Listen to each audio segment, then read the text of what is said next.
Nessa tarde nós vamos apresentar alguns dos eventos finais. Eu não vou me aprofundar muito em cada um desses eventos, porque cada um deles dá para falar muito tempo, dá para uma semana de oração inteira. Nós vamos tentar extrair desses eventos aquilo que é importante para nós na prática hoje, porque muitas vezes a gente estuda profecias, mas de uma forma muito filosófica, sabe? Muito teórica, e eu prefiro trazer para esse lado o que isso interfere na minha vida hoje, a prática da coisa. Então nós vamos passar por alguns dos eventos que nós vamos viver daqui até o retorno de Cristo.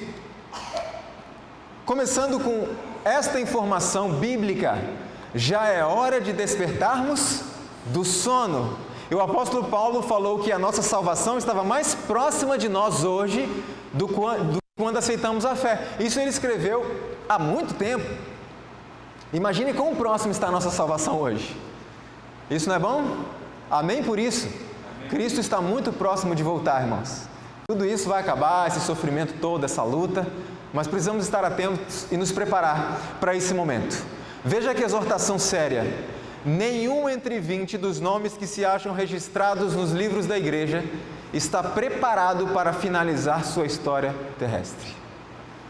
É uma mensagem muito dura, mas necessária. Por quê? Fazer parte do grupo que está preparado não é, como dissemos ontem, uma imposição de Deus arbitrária. É uma decisão de cada um de nós. Fazer parte do grupo ou ser excluído dele é a gente que decide. O texto está dizendo de uma forma muito simples que nenhum entre 20 dos que estão registrados no livro da igreja estaria preparado se Jesus voltasse hoje.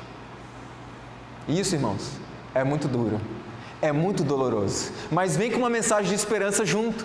A porta da graça ainda está aberta, ainda há oportunidade para todos nós. Precisamos nos preparar. Muitos há que não compreendem as profecias referentes aos nossos dias, e aí eu pergunto, cada um pense por si: você compreende? Você compreende as profecias do tempo do fim? Você sabe aplicá-las ao que está acontecendo no mundo hoje? Eu vejo algo acontecer e sei que isso tem uma relação direta com o que Cristo já disse, com o que a palavra de Deus já tinha revelado. Nós precisamos estar atentos. Especialmente devem Daniel e Apocalipse merecer atenção como nunca antes na história. E aí eu faço a pergunta de novo para a gente meditar: o quanto de Daniel, das profecias de Daniel e de Apocalipse, você e eu sabemos? Sabe qual é o perigo disso? Primeiro lugar, porque as profecias de Daniel, por que merece um estudo especial agora como nunca antes? Porque nesses livros estão as profecias do que vamos enfrentar. E nós precisamos conhecer isso, para que possamos nos preparar. E o segundo ponto: esta é a mensagem que precisamos pregar ao mundo. Eu costumo dizer o seguinte, como eu falei algo ontem à noite: muitas vezes nos preocupamos bastante com obras de caridade. Não há problema nenhum. Deus nos chamou para representarmos o seu caráter, e Deus é amor. E nós, por sermos seus representantes, amamos o próximo. Porém, irmãos, não adianta absolutamente nada. Se eu mantiver uma família durante 50 anos com cestas básicas, com dinheiro, ajudando, sustentando, para que quando terminar tudo, essa família se perca. Então façamos obras de caridade, pratiquemos o amor ao próximo, mas não esqueçamos que precisamos avisar as pessoas do que está para sobreviver sobre a terra. Elas precisam se preparar.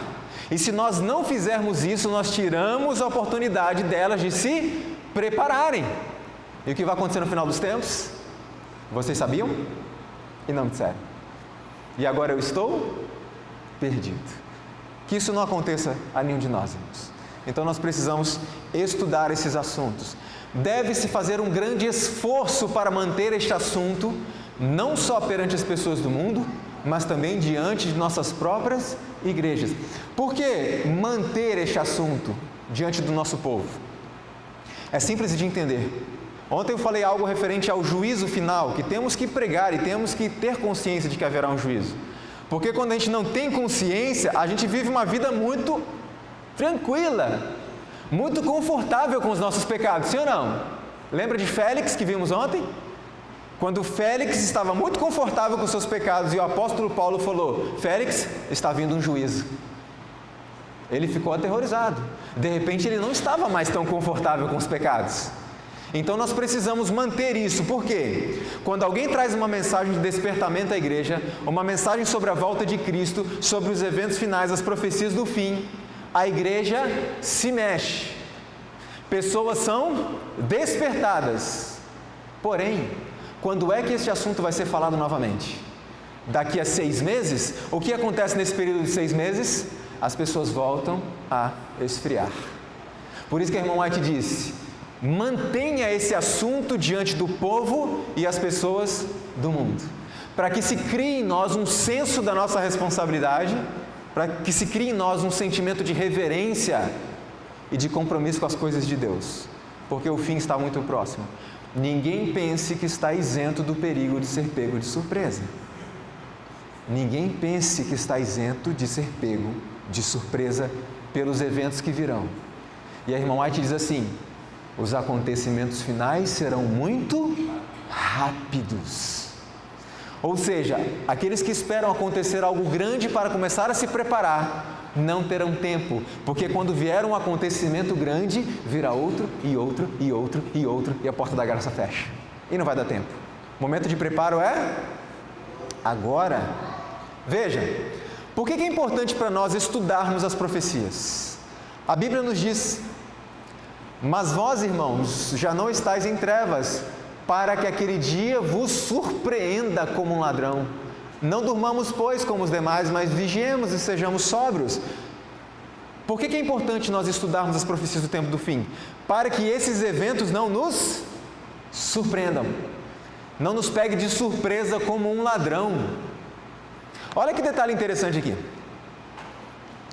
A Bíblia diz que Cristo viria como um ladrão, ok? E a gente ouve, a gente prega, mas me responda uma coisa: o ladrão avisa quando vai vir na sua casa te roubar? Avisa? O ladrão, ele dá sinais de que está se aproximando da sua casa? Não. Então, como assim Cristo virá como um ladrão, se Ele deu inúmeros sinais? Inúmeros avisos para dizer: filhos, eu estou chegando. É simples de entender, irmãos, porque esse texto não se refere à volta de Jesus. Esse texto se refere a um evento que irá determinar o destino de cada alma e que pegará as pessoas de surpresa. Porque nós temos que entender que quando Cristo vier, Ele não vem para salvar pessoas, Ele vem para buscar os que foram salvos. O que vai determinar se eu serei salvo ou estarei perdido é o que acontecer antes da volta de Cristo. E são esses eventos que virão como ladrão e as pessoas não vão perceber até que seja tarde demais. Por isso precisamos estar constantemente em estudo da palavra e em oração diária. Por que os judeus rejeitaram a Jesus Cristo? Alguém já parou para pensar? Existiam profecias claras e evidentes a respeito da vinda do Messias? Sim. E por que mesmo assim rejeitaram? 2 coisas. Aliás, 3. Primeiro, os judeus não estudavam o quê? Profecias. Não estudavam. Poucos estudavam. Segundo ponto, como eles não estudavam profecias, quando Cristo veio, eles tinham que perguntar para alguém que se dizia conhecedor, sim ou não? E eles foram perguntar para quem? Fariseus. É o Messias esse aí? E os fariseus disseram? Não. E eles acreditaram e rejeitaram a Cristo. Terceiro ponto, por que os judeus rejeitaram a Cristo? Porque eles inverteram as profecias.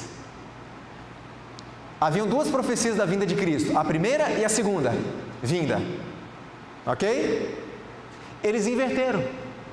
Eles acharam que Cristo vinha na primeira vez como viria na segunda. Quer ver? Eles acharam que Cristo viria como um rei, cheio de glória e majestade, iria livrar Israel do poderio romano. Mas Cristo veio como um servo, um homem humilde, veio ensinar, veio dar exemplo, veio salvar as pessoas. Vocês entendem como eles inverteram as coisas? Agora eu pergunto: Temos feito a mesma coisa, irmãos? A mesma coisa. Invertemos as profecias. Mas como assim, Leandro? Nós acreditamos que Cristo agora virá como um servo, como um homem simples, que vem para salvar, para perdoar. Só que dessa vez, Ele vem como um rei. Vocês entendem como a gente repete os mesmos erros? Agora Ele vem como rei. Agora Ele não vem para perdoar e salvar. Agora Ele vem para buscar aqueles que foram perdoados e salvos. Então precisamos estar atentos. E quando eu me deparo com esta imagem, irmãos, e me coloco no lugar deste homem, eu tremo, porque eu não me sinto pronto para este momento. Você se sente? E é bom que a gente não se sinta pronto, porque cada vez mais a gente vai buscar o quê? A Cristo, cada vez mais. Não cometamos o erro comum à Laodiceia. Já estou rico, já estou abastado, não preciso de mais? Nada. Tenham muito cuidado com isso. Há na igreja muitos achando que compreendem aquilo em que creem, porém, quando sozinhos, forçados a explicarem por si mesmos suas crenças, percebem que suas ideias são confusas em relação ao que têm aceito como verdade. É importante nós lembrarmos que Cristo não vai nos salvar em grupo, Ele vai salvar cada um individualmente. A palavra de Deus diz que nós temos que estar preparados para dar àqueles que nos pedirem o quê? A razão da esperança que há em nós, a razão da nossa fé. E muitas pessoas saem alegremente pelas ruas da cidade, não estou dizendo que isso é errado, distribuindo livros, folhetos, participando do trabalho missionário. Isso é lindo. Só que tem um detalhe: se em algum momento a pessoa para quem você entregou o folheto te pegar pelo braço e disser, me explica isso daqui. Ah, peraí que eu vou chamar o pastor Joel. Não. Me explica, você. É você, eu quero entender isso aqui. Quando nós somos separados do nosso grupo e alguém nos confronta, só eu e ele, na faculdade, no trabalho. E a irmã White diz que muitos não sabem aquilo que acreditam, acham que sabem aquilo que creem, mas quando estão sozinhos, não conseguem defender a sua fé. Então isso é muito sério, nós precisamos estudar, precisamos buscar o Senhor, precisamos orar para recebermos sabedoria do Espírito Santo, para que possamos dar às pessoas que pedirem a razão da esperança que há em nós. Agora veja, acham-se diante de nós provações com que nunca sonhamos. Olha como isso aqui é importante e sério.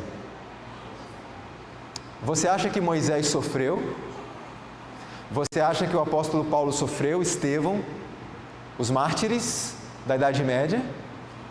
Você acha que sofre? Todos nós passamos por lutas, né, irmãos? Todos nós. Mas a profecia diz assim, que acham-se diante de nós, está vindo por aí uma provação com que nós nunca sequer sonhamos. A gente nem imagina a provação que está vindo por aí. E eu vou repetir o que eu vou falar agora várias vezes durante essa palestra. Não fique com medo do que vem por aí. Fique com medo do que você está fazendo com a sua vida agora. Sabe por quê? Porque dependendo do que eu estou fazendo com a minha vida hoje, se eu estou buscando a Deus em oração, estudo da sua palavra, fazendo as reformas que Ele pediu que nós fizéssemos, não para sermos salvos, mas por amor àquele que pediu, quando vier a grande prova, estaremos prontos. A vitória já foi garantida na cruz, é só se apropriar dela. Então essas mensagens são para despertar, não para causar pânico. Então não tenha medo do que vai acontecer, tenha medo do que está acontecendo agora na sua vida. É isso que precisamos lembrar. Nós passaremos por provas, irmãos, uma crise que ninguém em toda a história da humanidade passou. Nem os valdenses, nem o povo lá da Idade Média, ninguém. Mas tem um detalhe: o povo de Deus não estará livre de sofrimento. Mas mesmo perseguidos e angustiados, não serão abandonados a perecer. Deus não desamparará nenhum dos seus filhos. Então, repito, não tenha medo do que vai acontecer. Tenha medo do que está acontecendo hoje, na sua e na minha vida. Precisamos despertar enquanto há tempo, porque os acontecimentos finais serão muito, muito rápidos. E estão quase chegando. Alguns dos eventos que irão decorrer neste período.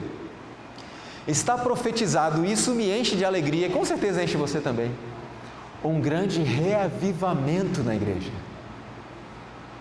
Irmãos, me diga uma coisa, esse reavivamento foi prometido para qual igreja? Qual igreja, irmãos? Igreja Adventista do Sétimo Dia. Sabe o que isso significa? Algumas pessoas falam assim, bom, a Igreja Adventista se corrompeu. E eu discordo disso. Sabe por quê? Porque a igreja não mudou. Quem foi que se corrompeu? Eu. Porque a Bíblia é a mesma, o Espírito de Profecia é o mesmo, o manual da igreja está aí, os documentos oficiais da igreja estão aí, então as orientações não mudaram, mas eu mudei. Então eu me corrompi e trouxe a minha forma corrupta de viver para dentro da igreja. Só que algumas pessoas fazem o seguinte diante desse contexto. Bom, como a igreja se corrompeu, eu não vou mais para a igreja. Porque eu não me corrompi, então eu vou ficar em casa, eu vou fazer meus cultos em casa. Vou adorar Deus em casa. Eu pergunto, nós podemos adorar Deus em casa? Sim ou não? Não só podemos, como devemos.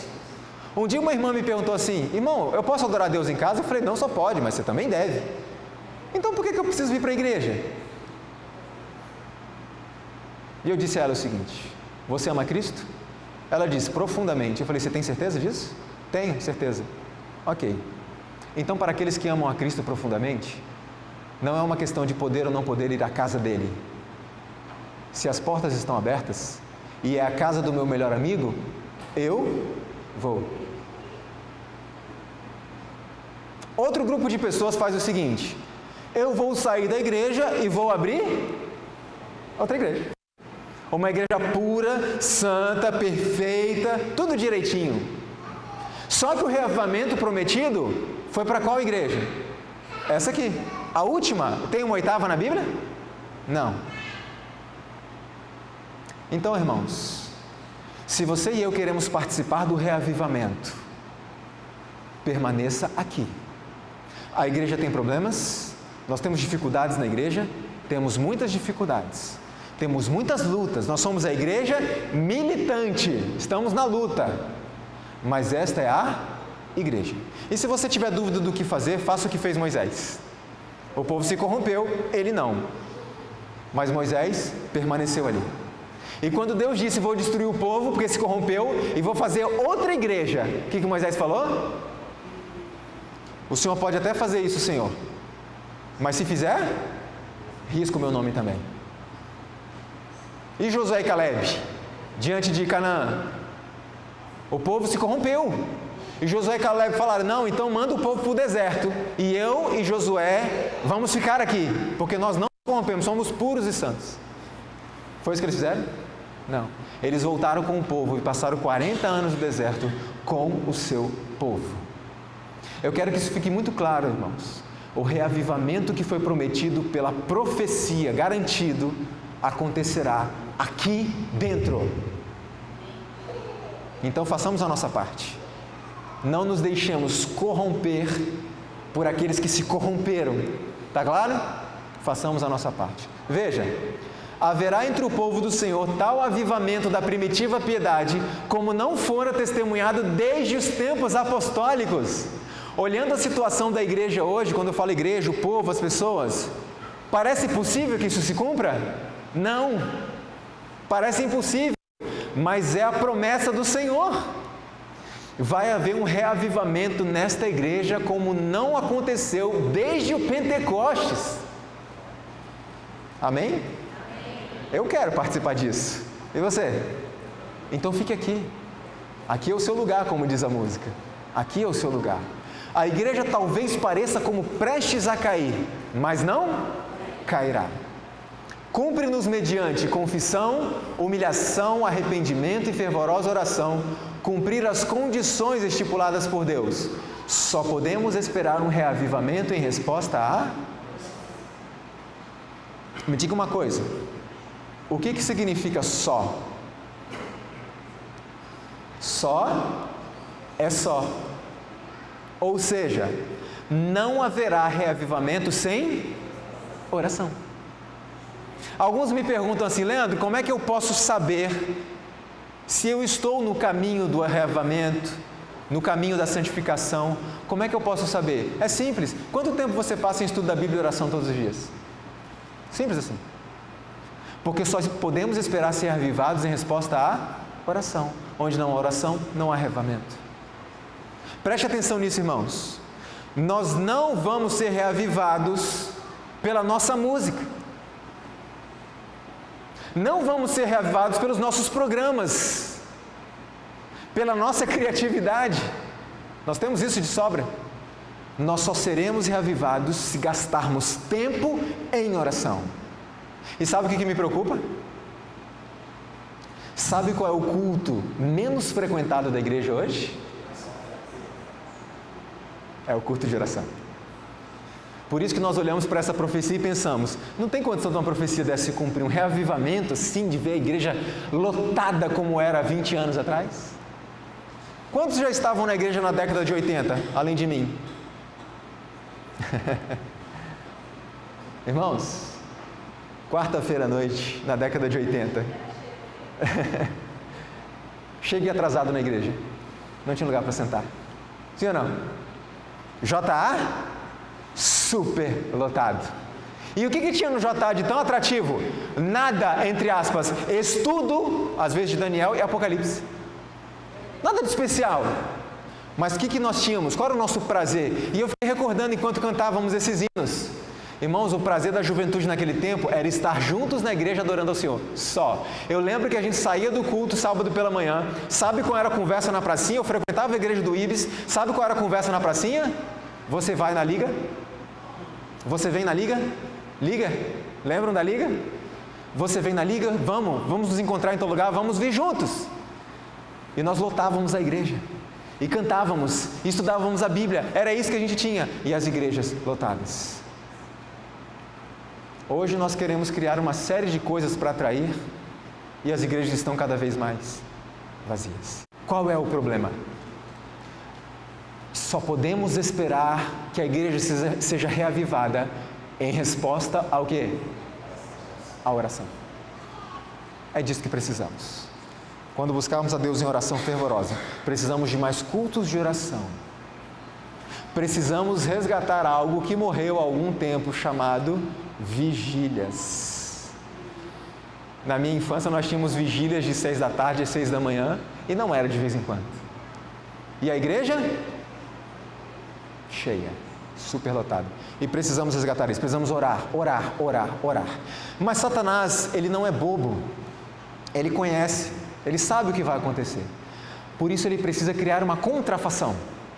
Ele precisa criar algo parecido com o reavivamento verdadeiro, então ele cria um reavivamento falso. E eu pergunto, qual é a base desse falso reavivamento? Veja, o inimigo deseja atrapalhar esta obra, e antes que chegue o tempo para tal movimento, introduzirá uma contrafação. Como que isso vai funcionar? Avivamentos populares são muitas vezes levados a efeito, despertando-se as emoções, satisfazendo-se o amor ao que é novo e surpreendente.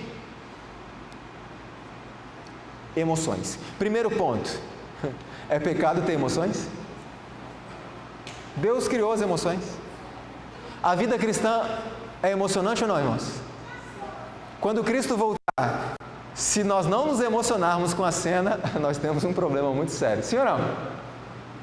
Se você escutar uma música e essa música te levar a chorar, isso não é pecado. Tá claro, irmãos? O culto, o apóstolo Paulo diz que é um culto que racional.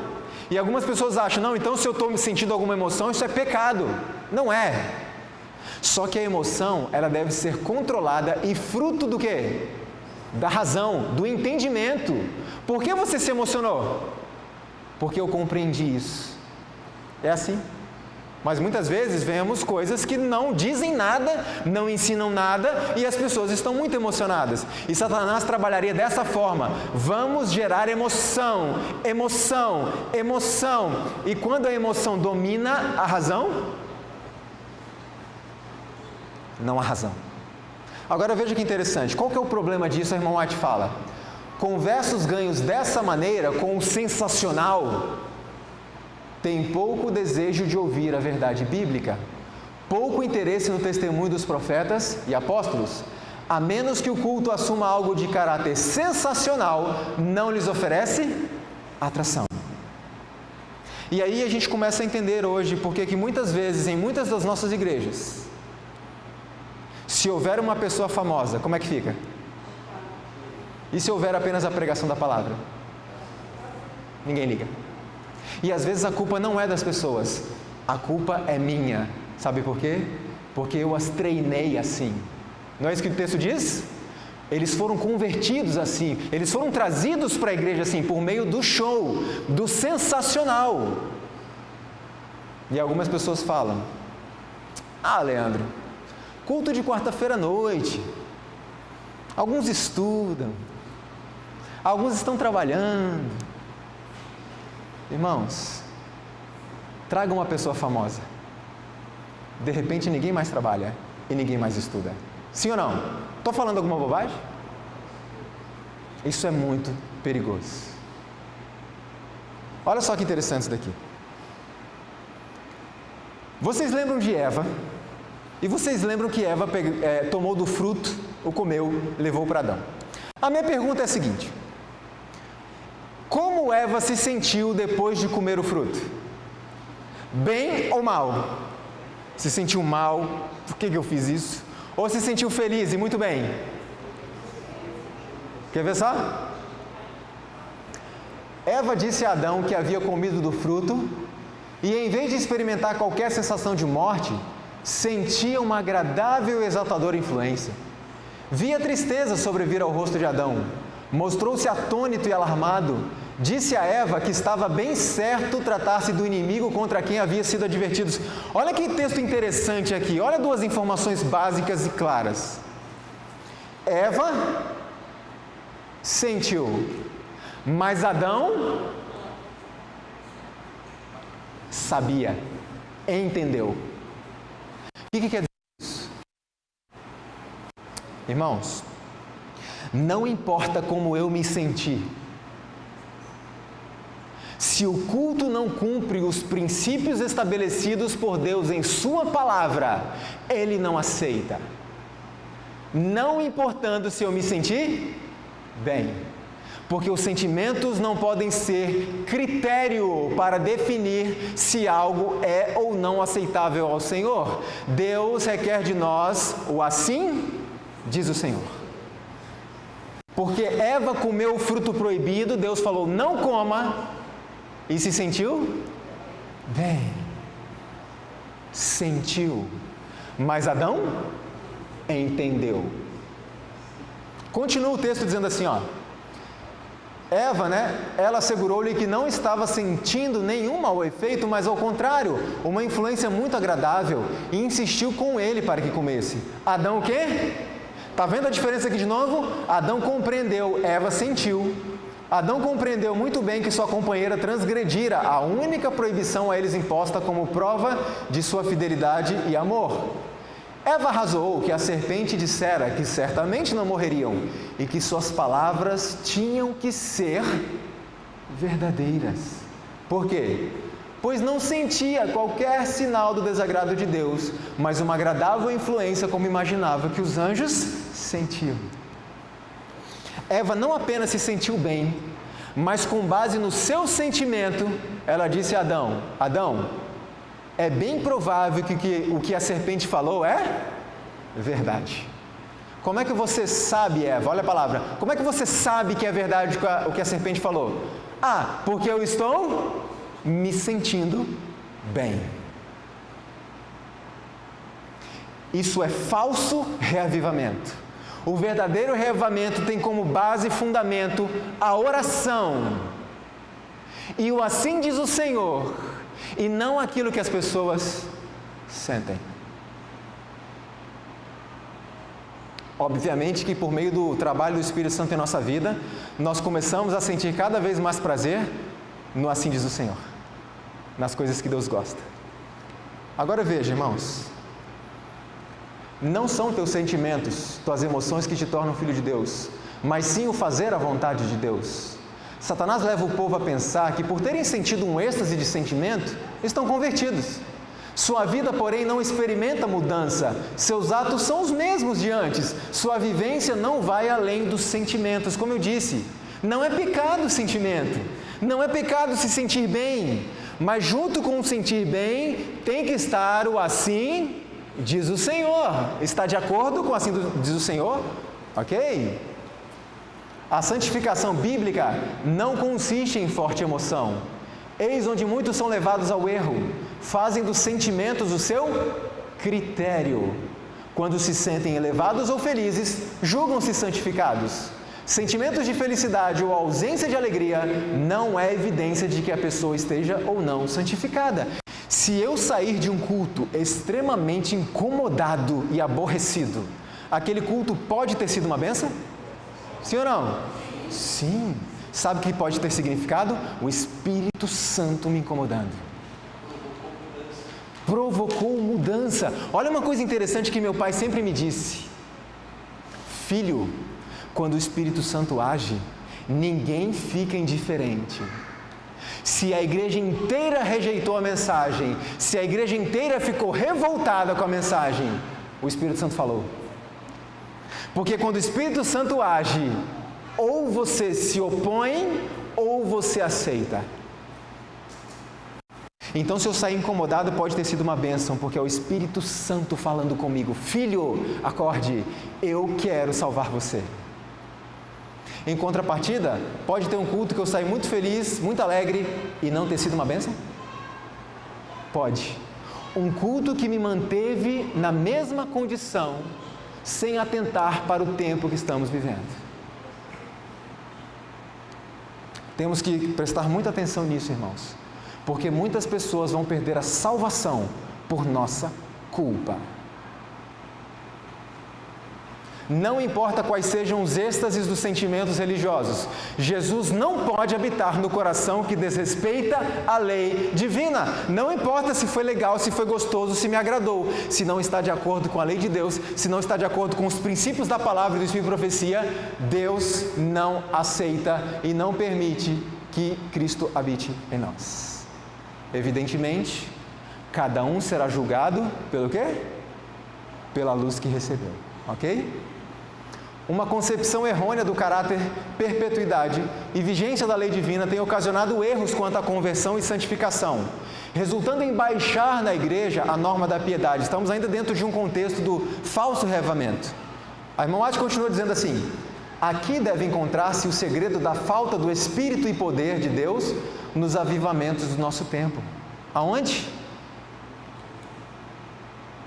Baixar na igreja a norma da piedade.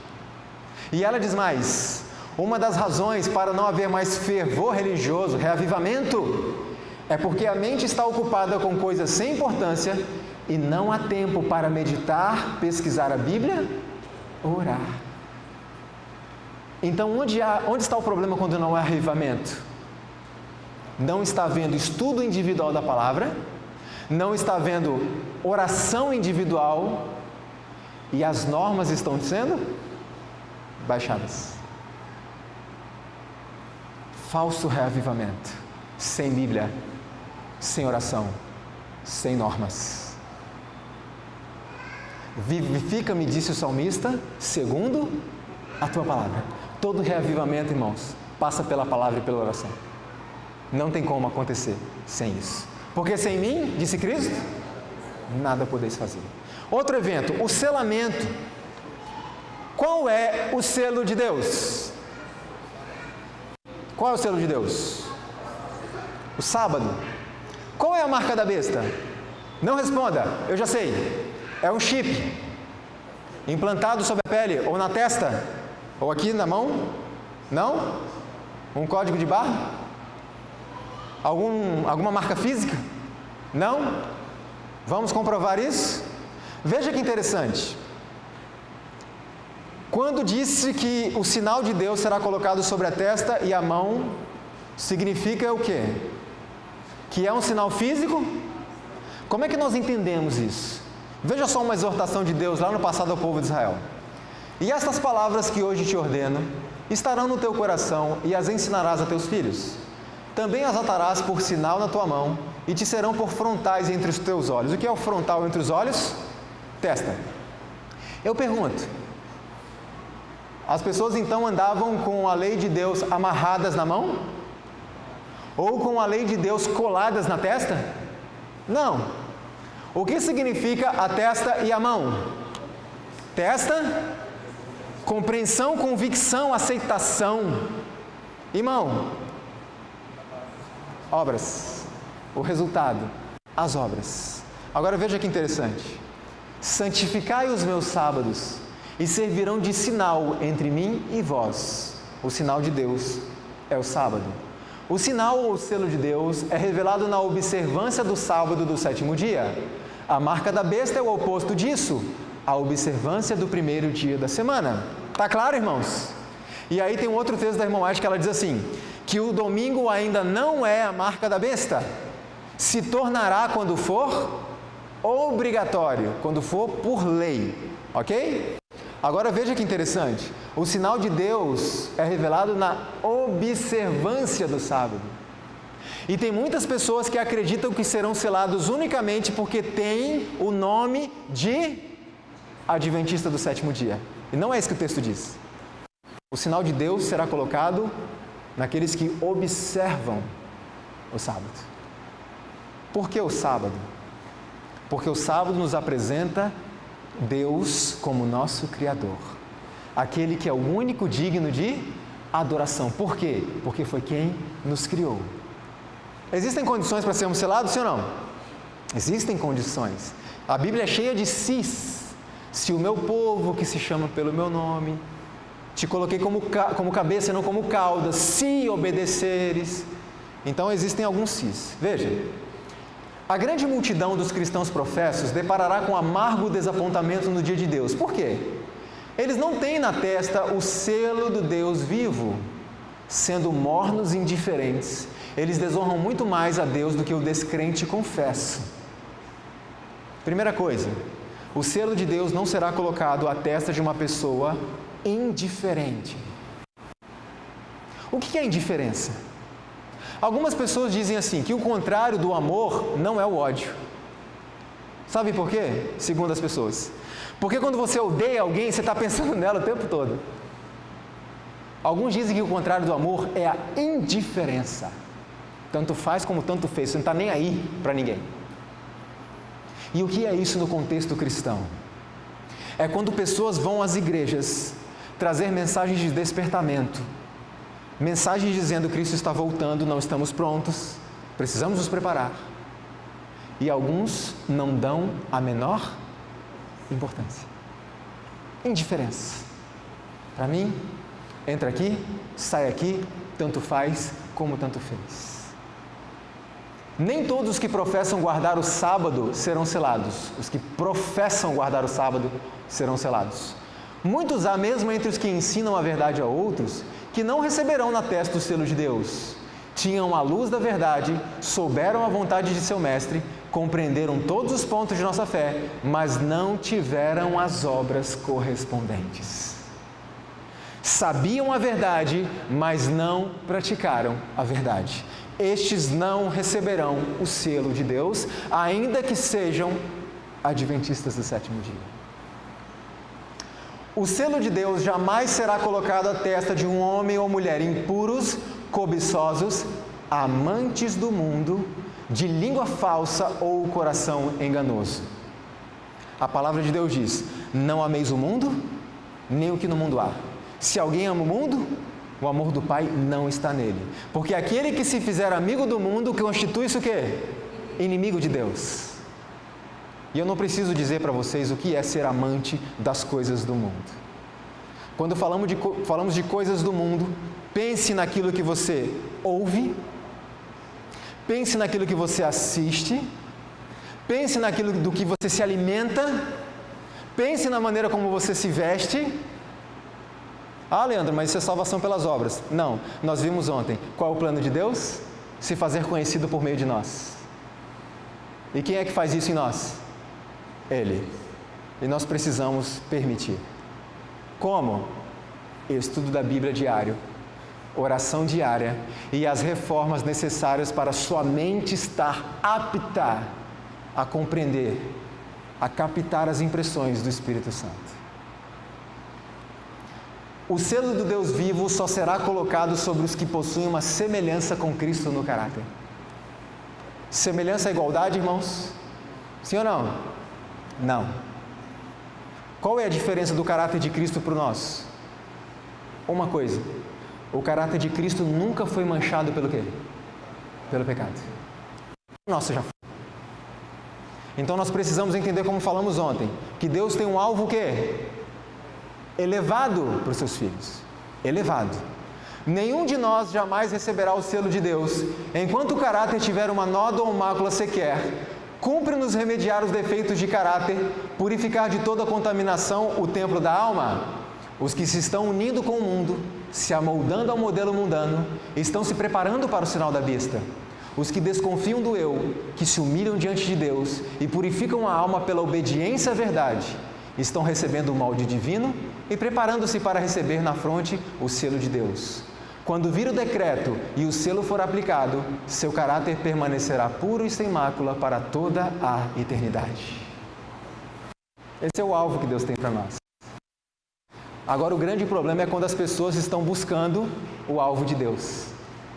Eu preciso ser isso. O que eu falei ontem? Não busque o alvo de Deus. Busque o Deus do alvo. E aí, o que ele vai fazer em minha vida, Leandro? Isso é com Ele? Ele pode fazer qualquer coisa. Deus pode fazer até um homem ressuscitar um morto, sim ou não? Deus pode fazer qualquer coisa. O meu apelo, irmãos, é sempre o mesmo. Busque a Deus em estudo da Bíblia, em oração, em obediência. E o resultado disso é com Ele. Ele vai fazer o que precisa ser feito. Está claro? Algumas pessoas, existem dois extremos. Algumas pessoas estão lutando para alcançar o ideal de Deus e lutando, Senhor, peraí, eu vou alcançar, Senhor. Eu errei de novo, mas, espera, eu vou alcançar. Não, eu não. E tem outras pessoas que, não, é assim mesmo, a gente é assim mesmo, tanto faz, a gente vai ser assim mesmo. Busque a Deus e deixe que o resto Ele fará. Se você caiu, se você falhou, bem-vindo ao time, eu faço parte do mesmo grupo, se levante e comece de novo. E você caiu de novo? Se levante e comece de novo, porque aquele que perseverar até o fim será salvo. Jesus não muda o caráter em sua vinda. A obra de transformação precisa ser feita agora. Nossa vida diária está determinando o nosso destino eterno. Quando vier decreto dominical, decreto de morte, perseguição e etc., não tenha medo, sabe por quê? Irmãos, aqueles que receberão o selo de Deus ou que receberão a marca da besta, já estão sendo preparados hoje. Hoje. E quando a marca da besta surgir, quando a imagem da besta, a estátua de Nabucodonosor for erigida, essas pessoas já estarão treinadas para se curvarem. Então precisamos buscar a Deus hoje, todos os dias, irmãos, entendam isso de uma vez por todas. E eu pergunto, quanto tempo a gente está passando estudando a Bíblia e orando diariamente? Nós não vamos vencer sem isso. Não adianta, não vamos vencer sem isso. Quando Ele vier, não nos há de purificar de nossos pecados, remover de nós os defeitos que há em nosso caráter, ou curar-nos das fraquezas de nosso gênio e disposição. Se acaso essa obra houver de ser efetuada em nós, sê-lo-á totalmente antes daquela ocasião. E eu repito o que eu falei ontem, e hoje também, isto não, o ideal de Deus não é a imposição de Deus, é uma promessa. Deus não está dizendo, você tem que ser assim, senão eu não te aceito. Deus está dizendo, filho, em nome de Jesus, deixa eu fazer isso em sua vida. Eu posso. Está claro, irmãos?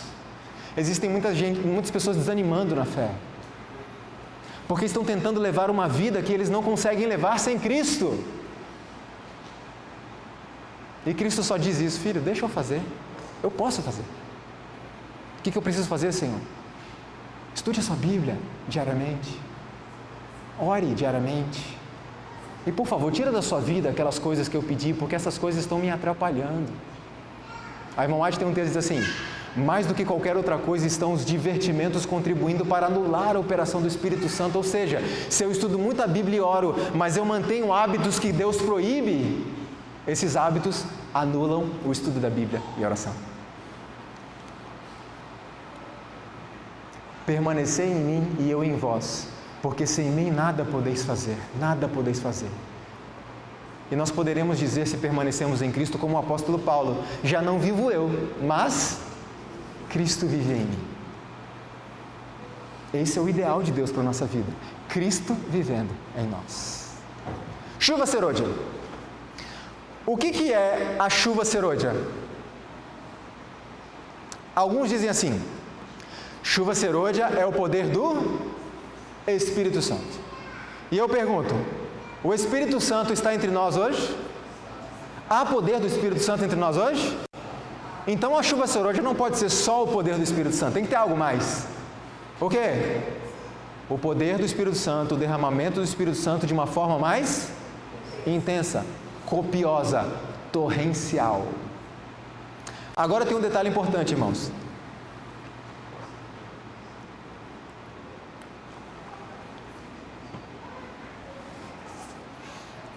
O que é a chuva serôdia literal? Existiam dois tipos de chuva. A primeira era a chuva temporã, que servia para quê? Preparar o solo. E depois a chuva serôdia servia para quê? Para a colheita.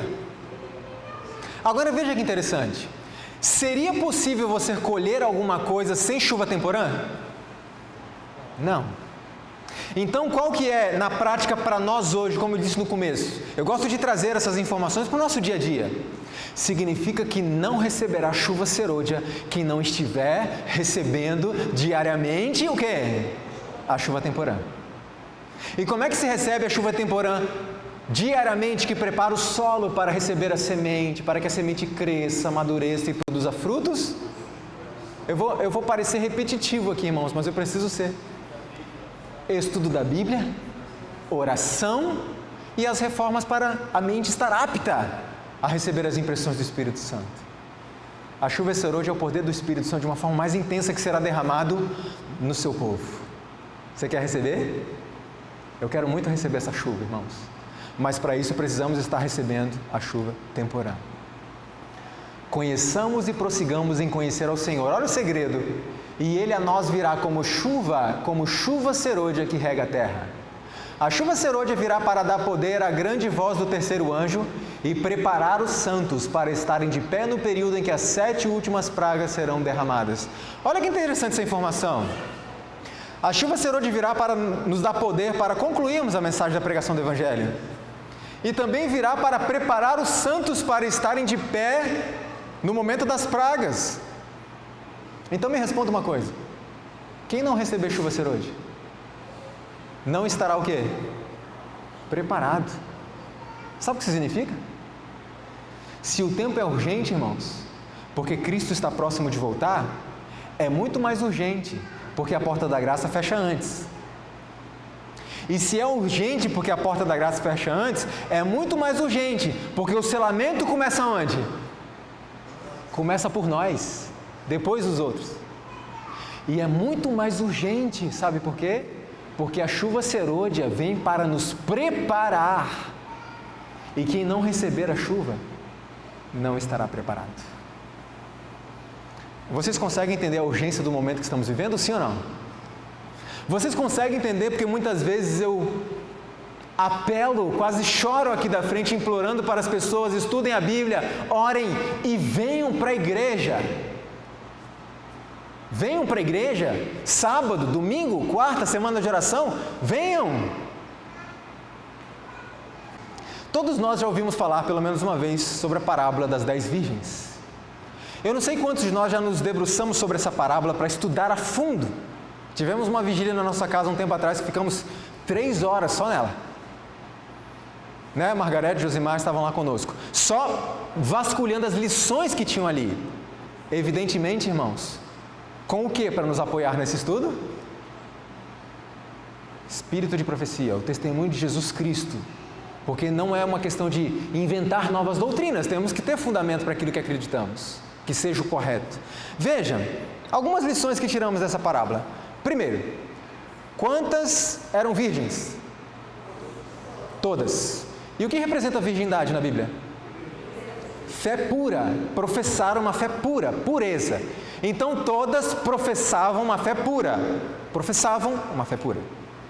Quantas tinham lâmpada? Todas. O que representa a lâmpada? A lâmpada, a palavra de Deus. Quantas tinham luz? Todas tinham luz, todas as 10 tinham luz. Quantas tinham azeite? Todas tinham azeite. O que é o azeite? O Espírito Santo. O que é a luz? A luz? O testemunho. Vós sois a luz do mundo. A lâmpada, a palavra de Deus, a luz do nosso testemunho. Então todas professavam uma fé pura, todas tinham a palavra de Deus, todas davam um bom testemunho e todas a princípio tinham o quê? O Espírito Santo. Olha só, aqui não está falando de um grupo que é hipócrita. Os hipócritas são tratados na parábola que vem antes, a parábola do servo mau. Aqui não é um grupo que tem 5 pessoas ali legais e 5 hipócritas, não é isso. Agora veja que interessante, qual era a diferença entre elas? Vocês percebem que elas eram muito parecidas? Qual era a diferença? O que as diferenciou? Agora vem a pergunta. Quantas tinham azeite, nós perguntamos? Todas, certo? Mas o diferencial era o seguinte: 5 delas tinham azeite na lâmpada e aonde mais? No vaso, na vasilha, certo? 5 delas tinham azeite na lâmpada, mas não tinham aonde? Na vasilha, no vaso. Eu pergunto, o que representa o vaso? Eu quero ser, Senhor amado. O quê? O que representa o vaso? O vaso sou eu, o vaso é o meu interior, eu. Então aqui está a diferença, elas eram muito parecidas, todas elas. Pregavam a verdade presente, aguardavam ansiosamente o noivo, tinham a Bíblia, ensinavam a Bíblia, davam um bom testemunho. E até pessoas se convertiam pelo testemunho dela, porque havia azeite aonde? Ali na lâmpada. Mas tem um detalhe, elas não tinham azeite aonde? Em si mesmas. Ou seja, a sua pregação pode ter levado muitas pessoas à salvação, à conversão aos pés de Cristo, mas a sua pregação não mudou a sua própria vida. Não tinham o Espírito Santo na sua vida. A irmã White diz em Parábolas de Jesus, além de outras coisas, que as virgens loucas são aquelas pessoas que vão, estou usando as minhas palavras, que vão na empolgação da galera. Sabe? Vamos lá, vamos pregar, vamos defender esta verdade, é a nossa verdade distintiva. Temos que defender verdade presente, é isso, vamos pregar. Mas a verdade presente não está mudando quem? Seu próprio coração. E eu pergunto, qual foi o momento em que elas perceberam que não tinham azeite no vaso? Quando foi ouvido o alto clamor, aí vem o noivo. Sabe o que significa para nós? Que aqueles que não receberem a chuva serôdia só se darão conta disso quando for tarde demais.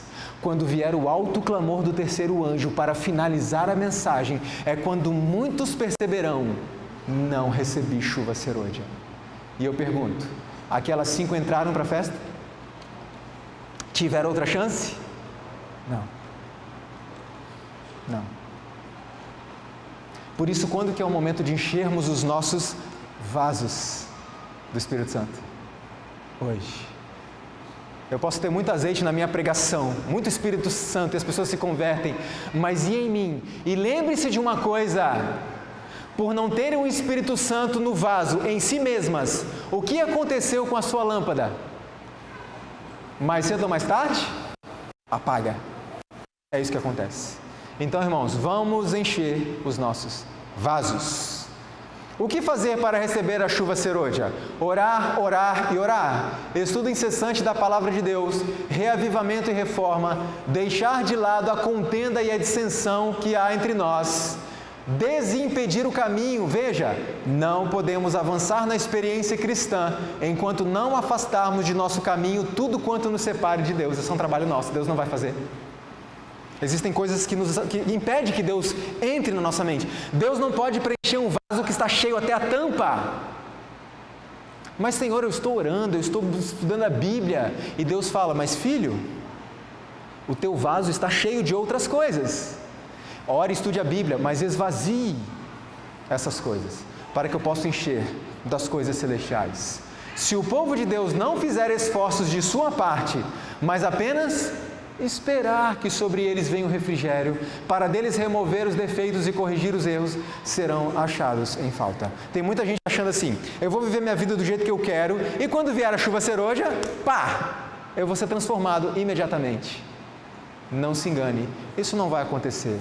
Só vai receber chuva serôdia quem está recebendo a chuva temporã, todos os dias. O poder de Deus, aliado ao esforço humano, operou em nosso proveito uma gloriosa vitória. Nosso esforço se deve sempre unir ao divino. Se trabalharmos para vencer todo o defeito de nosso caráter, Deus nos dará mais luz, força e auxílio, como dissemos ontem. Eu me esforço pela faculdade, eu me esforço pelo trabalho, eu me esforço para ter várias coisas porque eu quero aquilo. E eu não me esforço para vencer o pecado. Então Deus entende que eu não quero. E Ele respeita. Mas quando Ele me vê me esforçando para vencer os meus defeitos de caráter, Ele olha para mim, sorri e pensa, o Leandro, coitado, não vai vencer nunca sem mim. Mas ele está se esforçando tanto, ele está mostrando tanto que ele quer isso, que eu vou ajudá-lo, que eu vou dar o meu poder para ele. Está claro, irmãos? Esforça-te, que eu te ajudo. Ou seja, o texto está dizendo assim, não se esforce e eu não te ajudo. Então precisamos nos esforçar, mas nosso esforço é sempre insuficiente. Os anjos, ao perceberem que estamos fazendo o último esforço possível para sermos vencedores, realizarão sua parte, e sua luz brilhará em torno de nós, dissipando a influência dos anjos maus que nos rodeiam. Criarão uma fortificação semelhante a muros de fogo à nossa volta, quando nós tivermos feito o último esforço possível. Como eu disse ontem, o esforço, aliás, o poder de Deus não vem em substituição ao esforço, mas em socorro. Em socorro. E Deus não fará por nós aquilo que Ele já nos deu capacidade para fazermos. E à medida que usamos a capacidade que Ele nos deu para fazermos, Ele vai fazer o quê?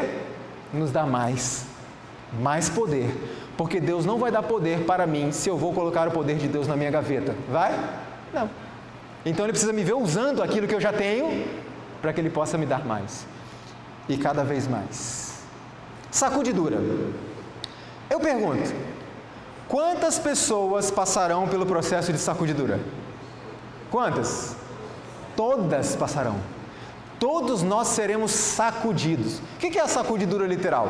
Imagine ali, né, como aquele rapaz está ali. Eu gosto de pensar mais na peneira. A pessoa está ali com vários grãos ali dentro, e no meio dos grãos tem uma palhazinha. E ele joga aqueles grãos para cima, sacode a peneira. O que acontece com a palha? Ela voa. Eu pergunto, por que a palha voa? Porque ela é leve. Porque a palha é superficial. Porque a palha não tem conteúdo. Porque a palha não é pesada. Ela é leve. E por que o grão volta? Porque ele é sólido, ele é firme. Ele tem conteúdo. Agora veja que interessante. O que é sacudidura? É um momento que todos nós teremos que enfrentar como se fôssemos a única pessoa no planeta. Todos nós seremos provados individualmente. A igreja será sacudida. Entrarão doutrinas espúrias. não bíblicas, mas muito parecidas com a verdade. E todos serão sacudidos. Porém, aqueles que estão firmados, que têm conteúdo, aqueles que têm peso, eles também serão jogados para lá e para cá, mas permanecerão, porque eles não são leves. Veja, foi-me mostrado que a sacudidura fora causada pelo testemunho da testemunha fiel aos laodiceanos. Alguns não suportarão esse claro testemunho, se oporão a ele, e isto causará uma sacudidura entre os filhos de Deus. Qual que é o conselho da testemunha fiel aos laodiceanos? O que diz ali? Você acha que é um bom cristão? Você acha que é rico? Abastado? Que não tem falta de nada? Você acha que porque dá estudos bíblicos você é um verdadeiro cristão? Não estou dizendo que isso é errado. Vocês vão entender o que eu estou querendo dizer. Você acha que por distribuir folhetos você é um cristão? Você acha que porque vem na igreja só no sábado de manhã você é um cristão? Porque devolve o dízimo? Você é um cristão porque não trabalha no sábado? Mas você não é. Não é essa a carta, irmãos? A Laodiceia? E eu te aconselho que compre de mim ouro provado no fogo para que te enriqueças, vestes para cobrir a sua nudez, a justiça de Cristo, e colírio para quê? Você é cego. Eu pergunto, para alguém que é muito ativo na igreja, mas não tem uma vida de relacionamento com Cristo, pelo estudo da Bíblia, oração, é uma mensagem dura ou não? Muito, porque ele acreditava que a atividade dele é salvífica, e não é. E muitas pessoas, irmãos, se oporão. Essa mensagem vai ser pregada cada vez de uma forma mais direta. Isso vai causar uma sacudidura entre o povo de Deus. Agora deixa eu dizer uma coisa para vocês. Quem é que provoca em essência a sacudidura? É o Espírito Santo. É Ele. Não é o meu trabalho, não é o seu trabalho, não é o trabalho do pastor Joel, não é o trabalho de nenhum de nós. O nosso trabalho é levar a mensagem que Deus nos trouxe, que Deus revelou para nós e pediu que levássemos. Mas a sacudidura do povo, quem vai causar é a pessoa do Espírito Santo.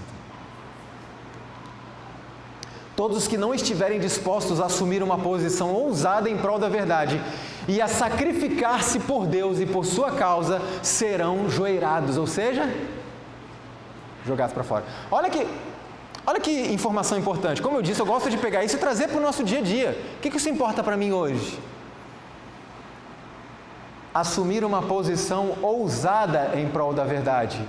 Não é aquele famoso adventista agente secreto. Já ouviu falar dele? Aquele que passa 20 anos numa empresa e ninguém sabe que ele é adventista? Posição ousada, ou seja, quando toda a sociedade está dizendo, é este o dia, eu tomo uma posição ousada. Não, o dia é outro. Não é aquela coisa, veja bem, irmão, até que eu entendo que é mais ou menos, a gente pode até concordar. Não, uma posição ousada.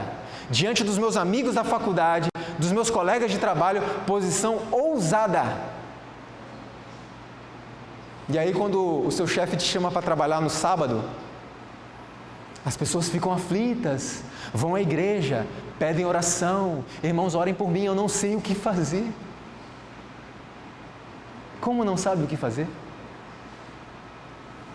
O que temos que fazer? Assumir uma posição ousada em prol da verdade.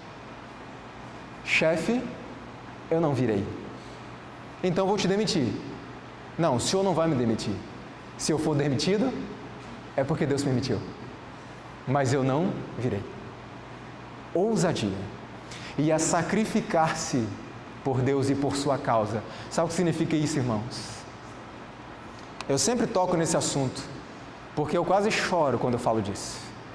Me dói o coração. Vir ao culto numa quarta-feira à noite é sacrifício ou não é? Humanamente falando, é ou não é? Nós trabalhamos o dia todo. É sacrifício.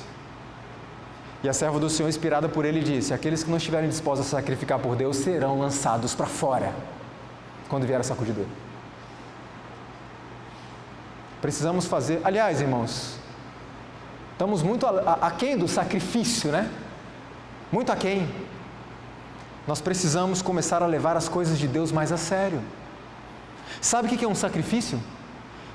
Estudar a Bíblia todos os dias e orar, todos os dias, é sacrifício? Assim, humanamente falando, é muito sacrifício, porque a nossa natureza faz o quê? Nos empurra para não fazer. Agora, à medida que persistimos nisso, se torna o quê? Um prazer. Mas em primeira instância é sacrifício. E mesmo que seja um prazer, às vezes se torna um sacrifício no seguinte sentido: eu trabalhei de 7 da manhã às 6 da tarde, fui para a faculdade, cheguei em casa às 11 da noite. Que tempo eu tive para Deus naquele dia? De meia-noite às 6. Sim ou não? Se é o tempo que eu tive, eu tenho que usar. É um sacrifício. Porque muitas vezes requer que a gente abra a mão daquilo até que a gente precisa. O descanso. E um dia uma pessoa disse assim: Leandro, mas isso é intemperança. Vigília, passar a noite inteira estudando a Bíblia, discutindo no bom sentido assuntos espirituais com os irmãos, orando. Isso é intemperança. Irmãos, então avisa para Cristo. Porque Cristo fazia isso constantemente. Sacrifício. E tem muita gente se sacrificando, se matando para vencer os pecados. Não vence. O nosso sacrifício, o nosso esforço tem que ser nisso. Se manter ligado a Deus, estudar a Bíblia, orar, vigílias, vir para a igreja. É aí que o pecado é o quê? Vencido. Entende, irmãos? Sacrificar-nos por Deus. É disso que precisamos. Como eu disse ontem, as pessoas não vão levar a gente a sério se a gente não levar a nossa igreja a sério. Não adianta. O resultado da sacudidura será a apostasia de certo número de membros da igreja. Agora, por que acontecerá uma apostasia? Quais as causas dela? Mornidão, indiferença, como eu disse, desobediência, pressões do mundo, porque seguir a Deus será cada vez mais difícil. Hoje está até tranquilo, né? Mas vai ser cada vez mais difícil. Conhecimento superficial, negligência na oração e comunhão diárias, e o conselho da testemunha fiel aos laodiceanos, que as pessoas não querem ouvir isso e vão embora. O que fazer então para não ser levado pela sacudidura? Ninguém que leve uma vida de plena consagração e de verdadeira comunhão com Deus será afetado por este processo. Vai passar pelo processo, mas não será afetado, não será lançado fora. Então vocês estão percebendo que ontem à noite, hoje pela manhã, agora à tarde, amanhã à noite, a minha mensagem sempre gira em torno de 3 coisas: estudo da Bíblia, oração e as reformas para que a mente esteja apta a receber. Reavivamento e reforma. A irmã White diz que essas 2 coisas não podem ser desassociadas, tem que andar juntas. O grande engano de Satanás. Hoje pela manhã nós vimos que o último engano de Satanás será justamente fazer com que as pessoas passem a não crer mais no Espírito de profecia, certo? Mas qual vai ser o grande engano dele? O grande engano final, e como nós poderemos identificar esse engano? Olha qual vai ser o engano final. Satanás está trabalhando como nunca antes. Ele está procurando atuar como dirigente do mundo cristão. Como ato culminante no grande drama do engano, o próprio Satanás personificará Cristo. Satanás virá a esta terra, pisará aqui, etc., dizendo que é quem? Cristo. Agora eu pergunto, Satanás vai imitar a vinda de Cristo? Vindo das nuvens do céu com poder e grande glória, e todo o olho verá? Sim ou não? Não. Veja o que diz a serva do Senhor. Não será permitido a Satanás imitar a maneira do advento de Cristo. O Salvador advertiu seu povo contra o engano neste ponto e predisse claramente o modo de sua segunda vinda. Não há possibilidade de ser imitada esta vinda, será testemunhada pelo mundo inteiro. E aí algumas pessoas pensam assim: bom, como é que eu vou identificar que não é Cristo? Tem 2 formas muito simples. Primeiro, a Bíblia diz que todo olho o verá.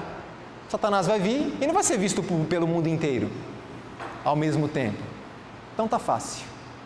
Segundo, a Bíblia diz que nós encontraremos o Senhor nos ares, certo? Então está fácil. Se pisou aqui, não é Cristo. Se não pode ser visto por todo mundo, não é Cristo. Mole. Fácil ou não, irmãos? Não é tão simples assim. Sabe por quê? Porque a questão não é saber se é ele ou não é. A questão é ter forças para resistir. Sabe por quê? Satanás virá como um ser glorioso, com uma voz doce e suave como a de Cristo, irá ensinar coisas lindas, maravilhosas como Cristo, e com toda aquela glória, manifestações sobrenaturais de poder, curas milagrosas. E ele vai procurar os governantes da terra e vai dizer assim: sabe por que estão acontecendo calamidades? Porque tem pessoas pisando na minha lei. E eu disse que o dia de guarda agora é qual? É o domingo. Eu pergunto, você está preparado para enfrentar essa pressão? Quando eu estou no trabalho e os meus colegas têm algumas conversas ali religiosas e começam a nos pressionar, você consegue suportar essa pressão, resistir firme na defesa da sua fé? Sabe o que vai acontecer nesse dia? Não vai ser seus colegas de faculdade, não vão ser seus colegas de trabalho, será toda a humanidade contra nós. Estamos nos preparando para enfrentar essa pressão? Vem amanhã à noite que você vai ver a pressão que vai ser. Então a questão não é identificar ou não. Muitas pessoas que seguirão Satanás saberão que não é Cristo. Mas vai ser tão bonito, tão glorioso, que eles não vão ter forças. Quer ver? Olha que simples. Sejamos muito sinceros, quando eu estou diante da minha televisão, eu sei identificar que aquilo é do diabo ou não? Se aquele programa é diabólico ou não, se aquele filme é do diabo, eu sei identificar, irmãos? É lógico que eu sei. É lógico, muitas pessoas, quando eu converso sobre cinema, televisão, pornografia, etc., as pessoas falam: Nando, eu sei, né? Eu sei. Então a gente sabe. A pergunta é: para de ver. Por que a gente não muda de canal?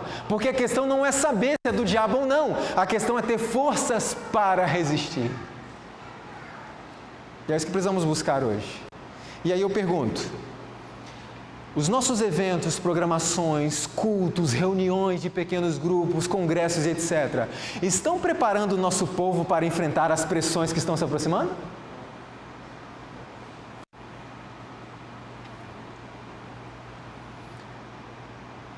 Ló foi instruído por Deus: saia da cidade e não olhe para trás. A sua esposa sabia que não deveria olhar para trás? Sabia que ia morrer se olhasse? E por que olhou? Porque não basta saber, você precisa ter força para resistir. E a força para resistir só se obtém por meio do estudo da palavra, da oração diária, que é o reavivamento, e das reformas. Repito, não para sermos salvos pelas reformas, mas para que nossa mente esteja apta a compreender. O autoclamor. O que é o autoclamor? Algumas pessoas creem que o autoclamor é um quarto anjo. Mas o autoclamor não é um quarto anjo. É um novo poder que dará força às 3 mensagens angélicas. Aliás, de uma forma mais intensa, a terceira mensagem angélica. Veja, é a terceira mensagem angélica que deve ser proclamada com alto clamor e regada com o derramamento do Espírito Santo em grande medida. Este anjo não representa uma nova mensagem, mas um novo poder que acompanhará a pregação da tríplice mensagem angélica. E aí eu pergunto, quais são as 3 mensagens angélicas? Lembra quando Cristo falou lá atrás assim: e este evangelho do reino será pregado em todo mundo? E então virá o fim? Ele disse este. O que quer dizer este? Este não é algum, não é um. Este, qual? É um definido. Qual é o evangelho do reino? As 3 mensagens angélicas. É este o evangelho do reino.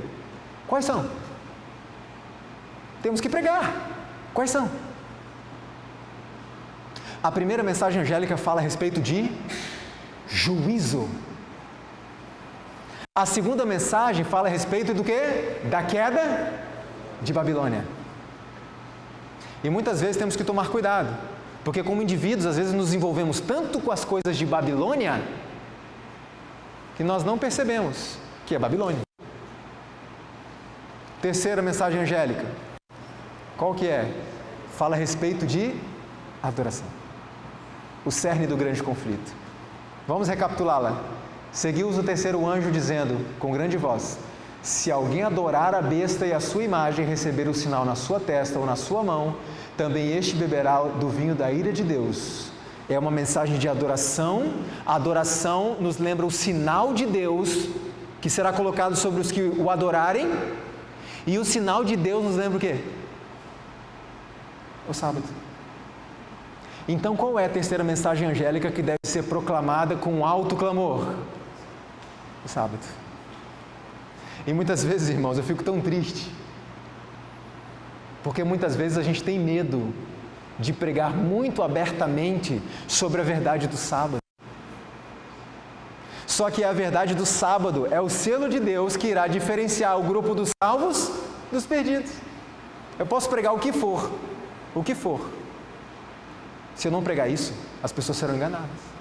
Evidentemente, considerando o fato que cada um será julgado pela luz que pôde obter. Porque tem pessoas que não têm luz porque não querem. Quantos sábados Guilherme Miller guardou? Você crê que ele estará no céu? Eu creio. Martinho Lutero guardou o sábado? Você crê que ele estará no céu? Eu creio, eu acredito nisso. Então cada um será julgado por Deus pela luz que pôde ter. Não entendemos por que essa luz não alcançou o discernimento de homens tão cultos. Deus sabe. E é por isso que eu fico muito feliz de saber que Ele que vai julgar e não nós. Que Ele é justo. Agora vejam. A adoração nos lembra o sinal de Deus, que nos lembra o sábado. Devem apresentar mensagens tão fora do comum que o povo seja despertado e advertido. A irmã está falando aqui sobre um momento em que devemos, por exemplo, lembra das nossas séries de conferências?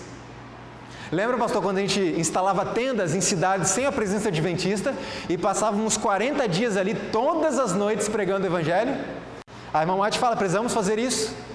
Procurar reunir pessoas e quando estiverem todas reunidas, devemos apresentar mensagens tão fora do comum que o povo seja despertado e advertido. E muitas vezes nós desperdiçamos tempo pregando as mesmas mensagens que as pessoas escutam em qualquer outra igreja. E não pregamos aquilo que é o nosso diferencial. Como eu disse ontem, tudo a seu tempo, mas não podemos deixar de falar. E ouvi outra voz do céu que dizia: sai dela, povo meu, para que não sejas participante dos seus pecados e para que não incorras em suas pragas. Algumas pessoas utilizam esse texto e aplicam, sabe a quem? A igreja adventista. Essa é uma ordem de Deus falando para as pessoas saírem da igreja adventista porque está corrompida. Porque a igreja adventista se tornou Babilônia. E o Espírito de Profecia não diz isso. Não diz isso. Então veja. Lembra que eu falei da apostasia que vai haver por causa da sacudidura? Sabe quem vai tomar o lugar dessas pessoas que saíram? Os sinceros que estão espalhados por todas as denominações religiosas. Deus tem filhos em todas as igrejas. Fiéis, sinceros à luz que tem.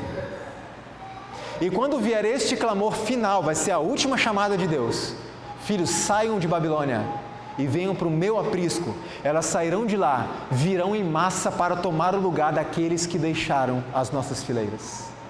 E vão se unir a nós para concluirmos juntos a nossa obra, a nossa missão. E Jesus volta. Milhares de milhares que nunca ouviram palavras como essas escutá-las-ão. No capítulo 18 do Apocalipse, que fala do alto clamor, o povo de Deus é convidado a sair de Babilônia. E em que corporações religiosas se encontrará hoje a maior parte dos seguidores de Cristo?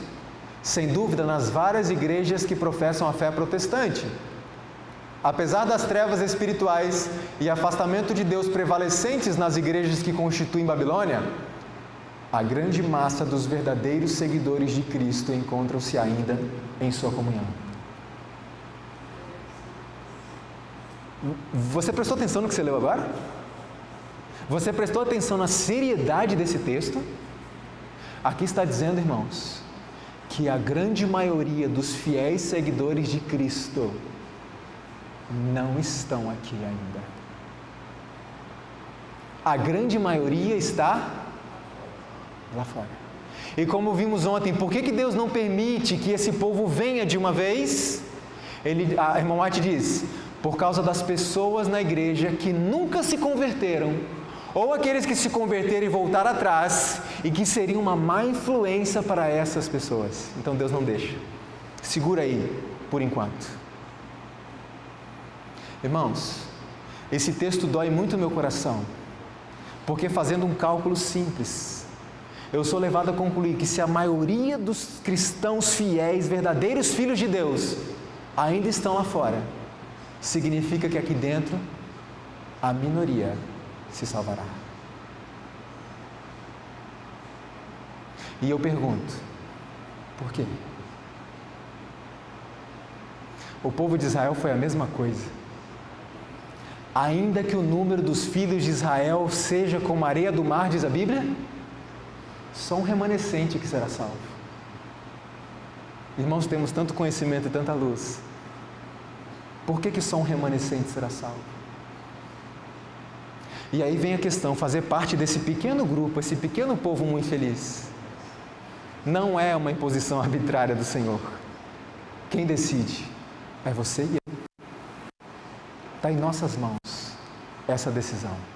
Conserva o que tens, para que ninguém tome a tua coroa. Você quer que alguém tome a tua coroa? Eu não quero. Então conserva a tua coroa. E aí virá uma perseguição. E o povo já fica arrepiado quando fala de perseguição. Vamos ser perseguidos, vamos sofrer muito. É verdade, é verdade. Mas eu vou repetir, não tenha medo disso. Prepare-se diariamente hoje, não tenha medo disso.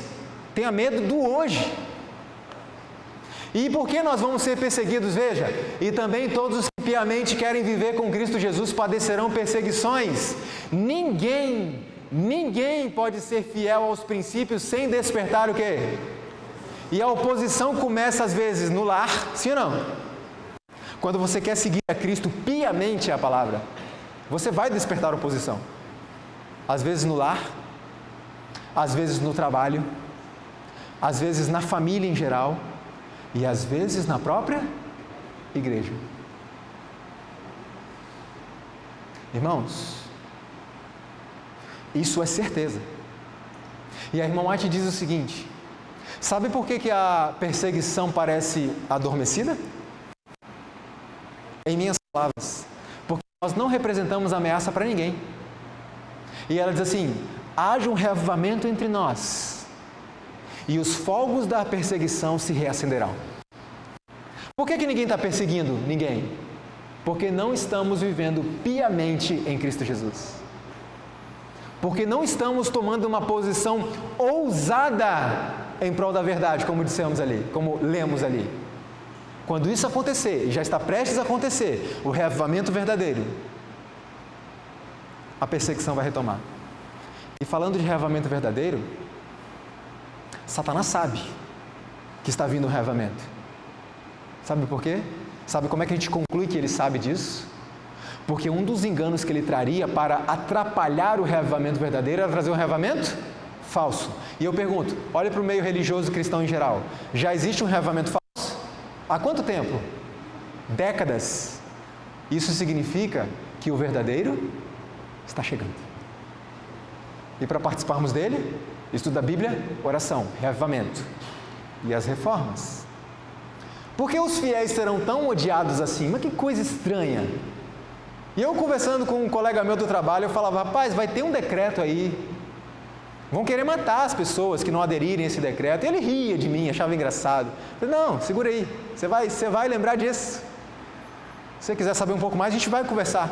Mas um dia você vai lembrar que eu te falei. E eu espero que ainda com oportunidade.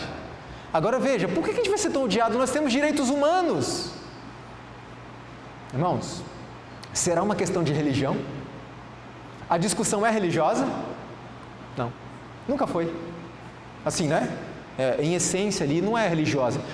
Tende para o espiritual, para a religião, mas a ideia, a conversa não é religiosa. Quer ver só? Os que honram o sábado bíblico serão denunciados como inimigos da lei. Declarar-se-á que seu zelo é teimosia, obstinação e desdém à autoridade. Serão acusados de deslealdade para com a igreja. Isso está escrito ali? Não, para com o governo. Eu pergunto, o que é um inimigo da lei? Criminoso. Simples. Então será estabelecido um dia, porque o mundo está cheio de catástrofes, terremotos, tsunamis, tornados, violência, imoralidade, corrupção, porque as pessoas esqueceram de Deus. E nós precisamos lembrar de Deus. Então vamos escolher um dia para que a humanidade possa parar, as famílias se reunirem, irem à igreja, e vocês vão ver amanhã em que andamento está o decreto dominical. Venha amanhã. Em que pé está? Está perto ou está longe? Venha amanhã que vocês vão ver. Eu vou trazer, irmãos, notícias inclusive deste ano. Então veja.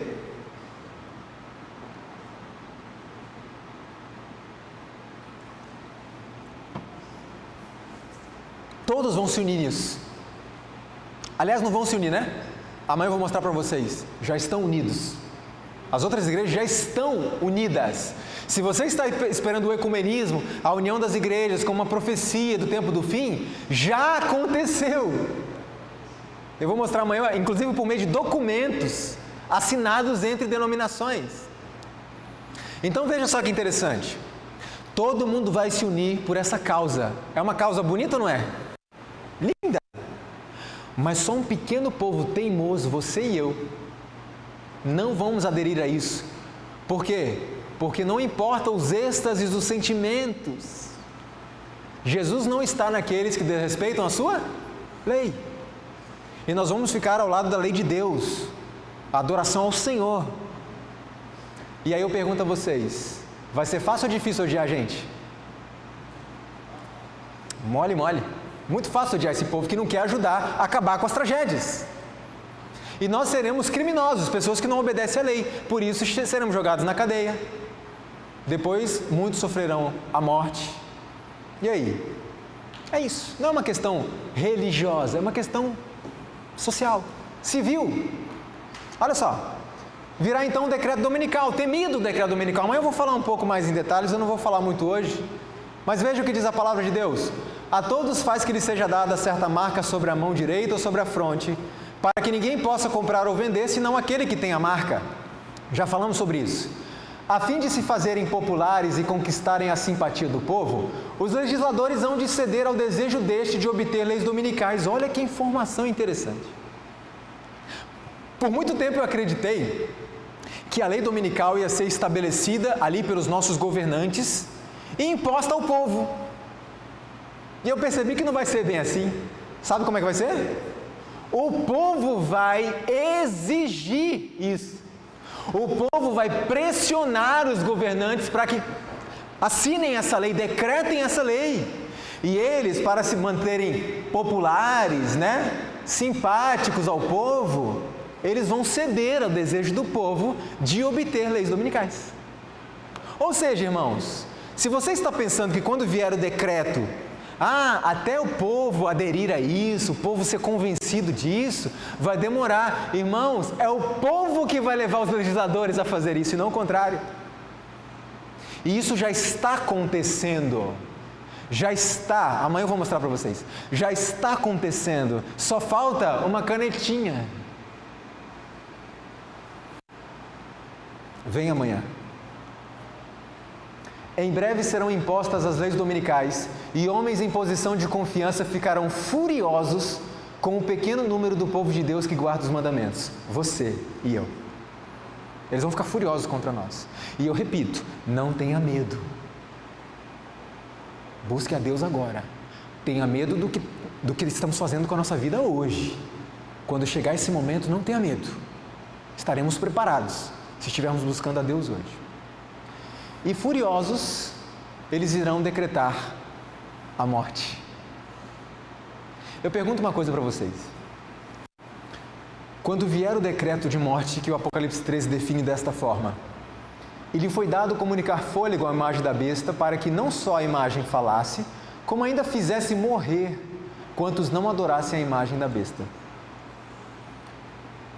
Quem é que terá permissão para matar esse pequeno povo?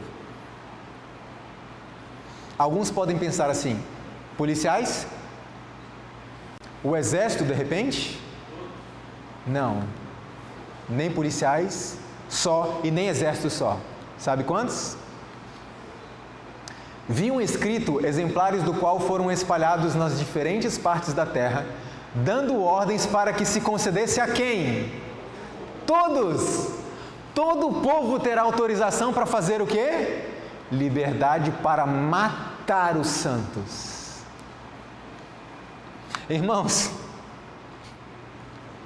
nós estamos nos preparando para isso?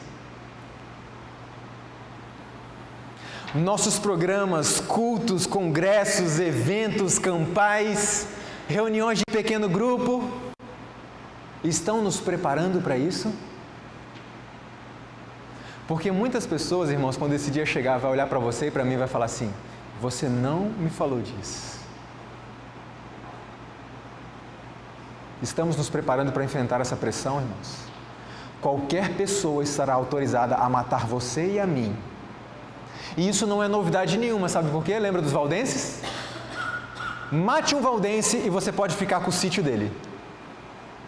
Mate um valdense e você está perdoado das suas dívidas. Era assim que acontecia. Qualquer pessoa civil, qualquer civil, era autorizado a matar um valdense. Só que a Bíblia diz que o que nós vamos enfrentar vai ser pior. Estamos nos preparando? Como é que se prepara para isso? Estudo da Bíblia, oração, é reavamento, reforma. E aí não tenha medo do que virá. Um dia eu estava conversando com a minha sogra, que está aqui presente, e estávamos tratando desse assunto, e ela me disse uma coisa que é muito importante para as mães aqui presentes. Ela disse assim: filho, eu suporto qualquer coisa. Qualquer coisa. E ela suporta mesmo. Qualquer coisa eu enfrento. Agora, se pegar um filho meu,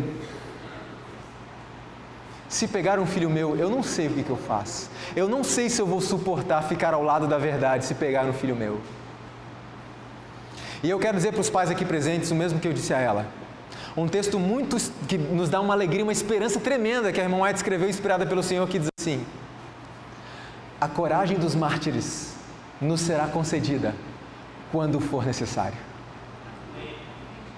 A minha sogra diz: eu não vou conseguir. Vai. Hoje você crê que não consegue. Por quê? Porque hoje não é necessário. Mas quando for necessário, se estivermos buscando a Deus hoje, estudo da Bíblia, oração, reformas, etc., no momento da necessidade, Deus dará a coragem que precisarmos e pode matar o meu filho na minha frente. Eu não nego a minha fé. É isso que vai acontecer. É uma promessa, irmãos. Por isso eu falo, não tenha medo. Se prepare todo dia, não tenha medo disso. Já está garantida a vitória. Quando o decreto promulgado pelos vários governantes da cristandade contra os observadores dos mandamentos lhes retirar a proteção do governo, abandonando-os aos que lhes desejam a destruição, o povo de Deus fugirá das cidades e vilas e reunir-se-á em grupos, habitando nos lugares mais desertos e solitários. Então eu pergunto a você: você está muito acostumado com conforto? Tenha cuidado com isso. Lembra? Sacrificar-se por Cristo? Por quê, irmãos? Porque quando esse dia chegar, uma pessoa que não tinha... Estou falando de pessoas que por alguma razão justa não podem vir. Mas aqueles que podem estar na igreja, eu repito, numa quarta-feira à noite, e escolhem não vir, quando vier a perseguição, vão abandonar tudo, o conforto, a casa, o carro, e vão fugir para as montanhas, sei lá para onde, não sei nem que hora eu vou comer, que hora eu vou beber? Vai fazer isso, irmãos? Não vai. Um dia eu estava na minha casa me arrumando para ir para a igreja, nós somos membros da Central de Vila Velha, e aí enquanto a gente se arrumava, uma quarta-noite começou a chover. E naquele reflexo da natureza humana, eu falei assim com minha esposa: poxa vida, está chovendo. E comecei a tirar a roupa. Depois eu parei. Eu tenho um carro na garagem. Por que eu não vou na igreja? Porque está chovendo? Irmãos, a gente precisa acordar. Sabe por quê? Nós estamos dia a dia sendo treinados para enfrentar a crise final e encontrar o Senhor quando Ele vier, ou para nos ajoelharmos diante da estátua quando for erigida. Nós estamos sendo treinados hoje. E uma pessoa que não tem disposição para vir à igreja num domingo à noite, numa quarta-feira à noite, num JA, na escola sabatina no sábado pela manhã, vai ter disposição para levantar e dar a sua vida por Cristo e ir embora para o mato? Por que não? Porque foi treinado. Foi treinado para não fazer isso. Então faço mais uma vez o apelo, irmãos, valorizem a igreja. Venham para a igreja. Assistam os cultos, participem dos cultos. E se o pastor Joel, o Honoraldo, os demais anciãos e líderes precisarem da ajuda de alguém, por favor, ajudem. Eu ouço muitas pessoas falando, aquele de novo. A irmã ali dirigindo o louvor de novo. Mas é aquela irmã cantando mensagem musical de novo. Irmãos, muitas vezes é só aquela pessoa que se dispõe.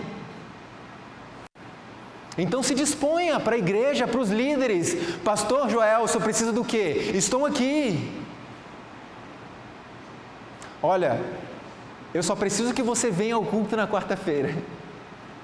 Pronto, venha ao culto na quarta-feira. Irmãos, vamos parar de brincar. E olha que eu nem falei sobre as notícias para vocês verem quão perto está de acontecer todas essas coisas que eu estou falando. Vamos parar de brincar. E quando eu falei anteriormente sobre indiferença, em muitas igrejas por onde nós passamos levando essa mensagem, mesmo diante de uma mensagem tão urgente, tem pessoas que não estão nem aí. Que conversam, que brincam, que riem, que trocam mensagens de celulares, que saem por aí procurando Pokémon.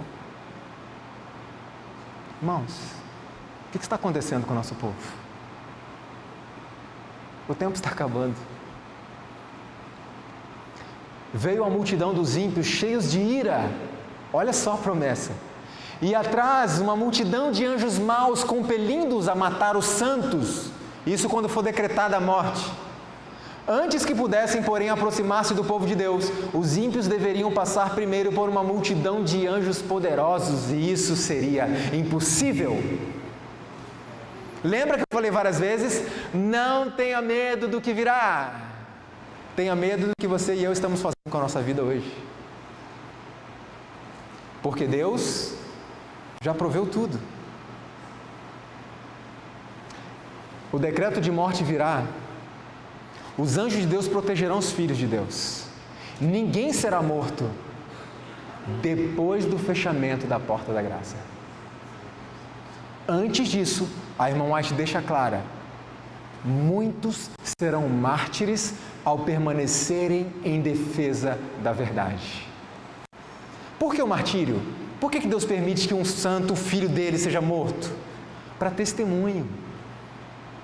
Irmãos, você pode pensar, mas não é injusto? Deus permite que o coitado morra para poder converter uma outra pessoa. Irmãos, injusto. Para um verdadeiro filho de Deus, alguém que ama profundamente ao Senhor, o viver é Cristo e o morrer é lucro. Para aqueles que amam a Cristo, morrer por Ele é a maior honraria que eles poderiam receber. E aí, se Cristo dissesse assim: Igreja de Jardim da Penha, eu preciso de pessoas para morrerem, para darem testemunho. Por que morte? Porque é a forma que nós temos, a forma mais intensa que temos de mostrar que levamos a nossa mensagem o quê? A sério, é morrer por ela. Eu preciso de pessoas aqui para morrer. Quantos levantariam a mão? O verdadeiro Filho de Deus, ele levanta a mão: Senhor, eu quero ter esse privilégio de morrer por Ti. E no céu, vai haver um grupo especial, que terá nas bordas das suas vestes o quê? Uma tarjazinha vermelha. Quem são esses? Os que morreram por Cristo. Que amor é esse, irmãos? Cristo vai honrá-los por toda a eternidade. Aí eu pergunto, alguém vai ficar com inveja deles? Não. Pessoas vão ficar felizes. A gente tem um pensamento muito humano. Quando o homem caiu, Cristo foi ter uma entrevista com o Pai.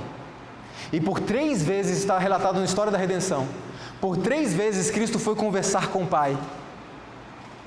Não digo que Ele foi conversar para saber, e agora, o que nós vamos fazer? Não. Deus nunca é pego de surpresa. Eles foram ali tratar deste assunto. E os anjos do lado de fora assim, ansiosos. O que está acontecendo? O que eles vão fazer? Quando Cristo saiu pela terceira vez, Ele relatou aos anjos o que Ele faria. Eu vou descer à terra, vou viver uma vida assim, assim, assim, e vou morrer pelo ser humano, para que eles possam voltar. Quando eu li aquilo, eu já pensei assim, parei a leitura e pensei, com certeza os anjos ficaram indignados. Imagine, olha o que o homem fez e o Senhor, nosso Deus, nosso general, nosso Criador vai descer lá e vai morrer por eles? Irmão, você acha que foi isso que aconteceu?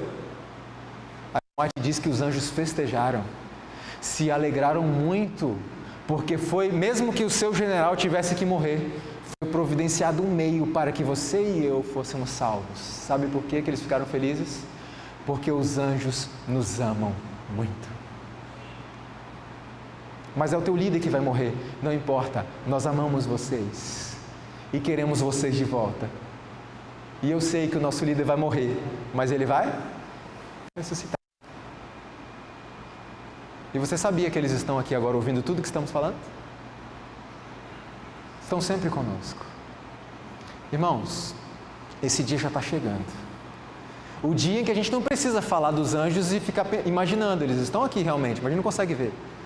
O dia que nós poderemos conversar com eles, face a face. Só que antes disso também virá um tempo de angústia prévio. E ao início do tempo de angústia, fomos cheios do Espírito Santo ao sairmos para proclamar o quê? O sábado, mais amplamente, eu vi espada, fome, pestilência e grande confusão. Tribulações virão sobre a terra e as nações ficarão iradas, embora contidas para não impedir a obra do terceiro anjo. Ou seja, tempo de angústia prévio, já estamos nele. Depois do tempo de angústia prévio, virá a angústia de Jacó. Depois que a porta da graça fechou. O que é a angústia de Jacó? Por que se tornaram pálidos todos os rostos? Porque aquele dia é tão grande que não houve outro semelhante, é angústia para Jacó. Mas o texto não acaba. O texto diz assim, ele, porém, será salvo dela. Então não tenha medo. Deus já providenciou tudo. Haverá um tempo de angústia qual nunca houve desde que houve nação. Até aquele tempo, ninguém nunca enfrentou o que vamos enfrentar. Porém, teu povo, mas naquele tempo livrar-se-á o teu povo, todo aquele que for achado, escrito no livro. Então, repito, não tenha medo. Apenas prepare-se. O que foi a angústia de Jacó? Olha o paralelo simples, irmãos. Jacó estava angustiado por quê? Ele queria paz de espírito. Jacó tinha cometido pecados terríveis e ele queria a certeza do perdão do Senhor. E o seu irmão estava vindo com o intuito de matá-lo. Olha o paralelo. Os santos passarão pela angústia de Jacó, por quê? Porque ímpios estarão vindo para matá-los. E naquele momento, a angústia é porque eles desejam paz de espírito. Ou seja, Senhor, meus pecados foram apagados? Eu estou em paz com Deus? E eles começam a buscar alguma coisa que não tenha sido confessada. Então deixa eu dizer uma coisa para vocês. Eu falei que Deus tem um ideal elevado, não foi isso que nós vimos? Um ideal elevado para nós. O dia que alguém disser, eu já alcancei, é porque não alcançou. Sabe por quê? Porque os santos de Deus, selados com a salvação garantida, um povo que atingiu uma intimidade tão grande com Cristo, qual vai ser a preocupação deles? Eu consegui? Eu atingi o ideal de Deus para a minha vida? Meus pecados foram apagados? Vocês entendem, irmãos? Porque quanto mais perto de Cristo, mais indignos nos sentimos. Veja que interessante esse texto aqui. Qual o motivo? Angústia física. O povo de Deus não estará livre de sofrimento, mas conquanto perseguidos e angustiados, conquanto suportem privações e sofram pela falta de alimento, não serão abandonados a perecer. O Deus que cuidou de Elias não desamparará nenhum de seus abnegados filhos. Aquele que conta os cabelos de sua cabeça, deles cuidará, e no tempo de fome serão alimentados. Então não tenha medo. A outra causa da angústia, mental. No tempo de angústia, se o povo de Deus tivesse pecados não confessados, que surgissem diante deles, seriam vencidos. Mas ao mesmo tempo que têm uma profunda intuição de sua indignidade, não possuem falta oculta para revelar. Seus pecados foram examinados e o que, irmãos? Extinguidos no juízo. Não os podem trazer à lembrança. Mesmo que estejamos ali angustiados, Senhor, eu estou em paz contigo, meus pecados foram apagados e eu começo a revirar a memória procurando algum pecado que não foi confessado ao Senhor. E Deus não permitirá que nós nos lembremos de pecado nenhum, porque Ele prometeu: eu perdoo os seus pecados e não me lembro mais. Os pecados foram, a vida desses homens, dessas mulheres, foi examinada no juízo, os pecados foram apagados e eles não podem se lembrar mais. E ninguém tem o direito de lembrar a mim e a você os meus pecados, os seus pecados do passado. Porque Deus que é Deus, perdoa? Se houve abandono, esquece. Ninguém tem direito de lançar no seu rosto o seu pecado passado. O tempo de angústia durante o qual não haverá mediador nem perdão do pecado e que já está a ponto de começar, requer séria preparação da vida e do coração. E aí, para nós encerrarmos, viram as 7 pragas. Eu não vou falar sobre as 7 pragas, mas o que é interessante para a gente compreender nas 7 pragas é o seguinte: quando o dilúvio foi derramado sobre a terra, a irmã White relata que Satanás temeu pela sua vida. Ele ficou com medo de morrer ali. Irmãos, por que Satanás, que é um ser sobrenatural, ficou com medo de morrer num dilúvio? Sabe por quê? Porque naquele momento ele teve a oportunidade de presenciar como nunca antes a ira de Deus contra o pecado. E ele pensou: Deus está tão irado com o que eu fiz neste mundo que vai sobrar para mim também agora. Não é contra o pecador, é contra o pecado. Agora eu pergunto, por que tantas pessoas morreram? Se a intenção de Deus não era matar pessoas, era matar o pecado, por que tantos morreram? Porque no momento do dilúvio estavam agarrados ao quê? Ao pecado. E Deus falou: filho, solta. Não. Filho, eu vou destruir. Solta, por favor. Não. Filho, eu preciso destruir. E eu imagino Deus com muita dor no coração, até virando o seu rosto e destruindo. Porque com o pecado foi um filho amado dele. Mas ele precisa, irmãos. Ele precisa. Isso também é uma atitude de amor. Agora eu pergunto, durante o dilúvio, em que Satanás temeu pela sua própria vida, havia mistura de misericórdia, sim ou não? Sim. Mas a Bíblia diz que as 7 pragas serão derramadas sem mistura de misericórdia. O Espírito Santo retirado da terra. Eu pergunto, os justos vão sofrer muito. E os ímpios? Muito mais. E o nosso sofrimento será passageiro. O dele só terminará quando forem eternamente exterminados.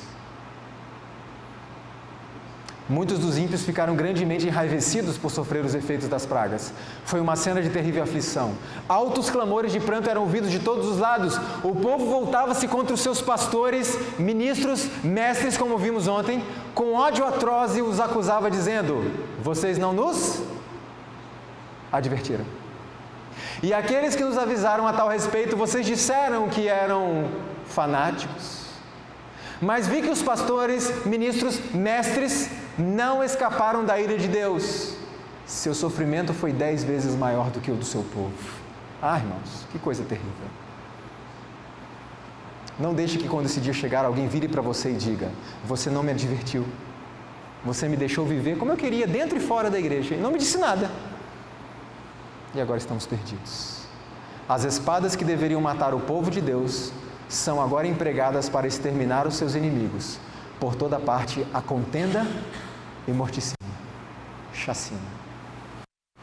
Nas visões da noite passou diante de mim uma cena muito impressiva. Vi uma imensa bola de fogo cair no meio de algumas lindas habitações, destruídas imediatamente. Ouvi alguns dizerem: sabíamos que os juízos de Deus sobreviriam à terra, mas não sabíamos que viria tão cedo. Outros, com acento de voz agonizante, diziam: os senhores sabiam, por que então não nos disseram? Por toda parte ouvi pronunciarem-se semelhantes palavras de reprovação. Você sabia, por que não me disse? Você sabia, por que não me disse? E durante as pragas, irmãos, os que tiveram oportunidades para ouvir e aceitar a verdade e se uniram à igreja adventista do sétimo dia, considerando-se o povo de Deus que guarda os mandamentos, mas não possui mais consagração a Deus do que as igrejas nominais, serão atingidos pelas pragas de Deus tão verdadeiramente como as igrejas que se opõem à sua lei. Nesse momento, muitos adventistas do sétimo dia receberão as pragas. O que faltou para eles? Consagração. Bíblia, oração, reformas, obediência à verdade revelada. Enquanto as pragas caírem sobre a terra, os ímpios estarão sofrendo tremendamente. E os justos? Protegidos sob a mão do Senhor. Nenhum mal te sucederá, nem praga alguma chegará à tua tenda. Não tenha medo, estaremos protegidos. E a batalha termina. Jesus vem e leva os seus filhos para o lar. Irmãos, pensem numa coisa. Eu vou dar um exemplo simples e banal. Quando você tem uma enxaqueca muito forte, qual é a sensação quando a enxaqueca passa? Que sensação boa, sim ou não? Que alívio. Agora imagina quando nós estivermos na meia-noite da história da humanidade, ou seja, o momento mais escuro, da provação mais severa que você já passou na sua vida. E de repente nós olhamos para o alto e vimos o quê? E vemos o quê? Uma nuvenzinha branca, do tamanho da metade da mão de um homem. Vai ser melhor ou não do que a sensação que se tem quando passa uma enxaqueca? E você sabe muito bem, porque você estudou isso, que aquela nuvenzinha não é uma nuvenzinha. São milhares de anjos escoltando o Salvador. Irmãos, que sensação que isso vai dar. Sabe aquele... Acabou. E eu vou poder olhar para você e dizer: irmão, deu certo. Pelo sangue de Jesus Cristo, conseguimos. Irmão Sansão, foi duro, foi difícil, mas conseguimos. A vitória agora está completa. Pelo sangue de Jesus Cristo, conseguimos. Pastor Joel, sinto muito, mas você não vai ser o nosso pastor mais. Nós teremos um pastor agora, Jesus Cristo. Pastor, eu sei que foi difícil a batalha. Eu sei que foi difícil conduzir congregações. Eu sei que foi difícil conduzir uma associação. Mas, pastor, deu certo. Deu certo. Acabou. O grande conflito terminou. Pecado e pecadores já não existem. E aí Cristo vem com os seus anjos. E vamos ascender com Ele aos céus. Irmãos, Cristo virá com todos os seus anjos. E preste atenção nisso, porque os anjos agora estão ouvindo atentamente o que eu vou falar e estão ansiosos aguardando a resposta de vocês, a resposta interior, na mente aqui. Todos os anjos virão com Cristo, todos os anjos estarão aqui, mas muitos anjos voltarão para o céu sozinhos. Anjos que foram comissionados pelo Senhor para passar anos neste mundo e poderiam estar lá no céu. Mas eles estão aqui agora, do meu lado, do seu lado, batalhando intensamente pela nossa salvação. E no fim de tudo, o meu anjo que está aqui vai voltar para o céu, sozinho. Você quer isso? É justo isso com eles? Eu não quero isso, irmãos. Eu não digo, eu estarei no céu. Essa é uma certeza que ninguém tem, a nossa certeza está em Cristo. Nós temos que permanecer nele. É a nossa esperança estarmos lá. E eu não quero que meu anjo suba sozinho. Irmãos, às vezes na noite, às vezes quando nós vamos para o interior e gostamos de olhar as obras da natureza, eu fico imaginando o meu anjo subindo e olhando para trás e se despedindo de mim. Olha tudo que Ele fez por mim nessa terra, e você nem sabe do que Ele fez. Eu nem sei de tudo que Ele fez. No céu nós vamos ver algumas de suas intervenções, em que nós poderíamos até ter morrido e não morremos e nem percebemos, porque Ele interviu para preservar a nossa vida, por amor que tem a nós. E no final de tudo, tendo tudo nas mãos, eles vão voltar sozinhos. Irmãos, tudo que nós ouvimos falar das belezas do céu, da beleza, aliás, de Cristo Jesus, para aqueles que se perderem, essas pessoas nunca verão.